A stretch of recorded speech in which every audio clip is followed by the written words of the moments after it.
আর্জেন্টিনার বিখ্যাত club river plate নারী দলের কয়েকজন খেলোয়াড় ব্রাজিলে বর্ণবাদী আচরণের অভিযোগে কারাগারে আটকে রাখা হয়েছে। এই ঘটনাটি পুরো বিশ্বজুড়ে নিন্দার ঝড় তুলেছে।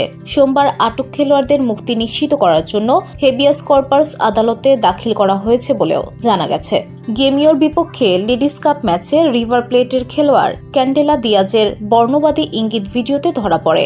এর প্রেক্ষিতে দিয়াজ সহ আরও 3 খেলোয়াড় ক্যামিলা দুয়ার্তে, জানা ক্যাঙ্গারো এবং মিলাগ্রোস দিয়াজকে সাও পাউলোর একটি থানায় আটক করা হয়। পরে তাদের কারাগারে পাঠানো হয়।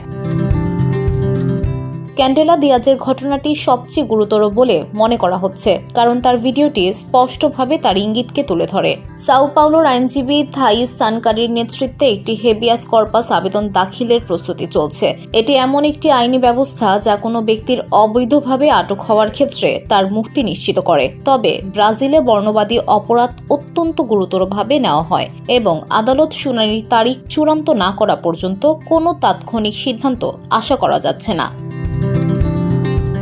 রিভার প্লেট ক্লাব এক বিবৃতিতে ঘটনার জন্য দুঃখ প্রকাশ করেছে এবং জড়িত খেলোয়াড়দের বিরুদ্ধে অভ্যন্তরীণ শাস্তি দেওয়ার ঘোষণা দিয়েছে। ক্লাবটি ভবিষ্যতে এ ধরনের ঘটনা প্রতিরোধে পদক্ষেপ নেওয়ার প্রতিশ্রুতি দিয়েছে। এই ঘটনার ফলে ম্যাচটি 1-1 সমতায় শেষ হলেও গেমিও 3-0 ফলাফলে জয়ী ঘোষণা করা হয়। পাশাপাশি রিভার প্লেটকে লেডিস কাপে 2 বছরের জন্য নিষিদ্ধ করা হয়েছে, যা ক্লাবের ভাবমূর্তিতে বড় ধরনের আঘাত এনেছে।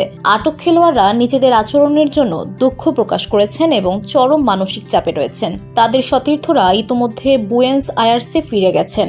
আদালতের সিদ্ধান্ত নির্ধারণ করবে তারা বড়দিনে পরিবারের সঙ্গে সময় কাটাতে পারবেন কিনা, নাকি মামলাটি আরও দীর্ঘায়িত হবে।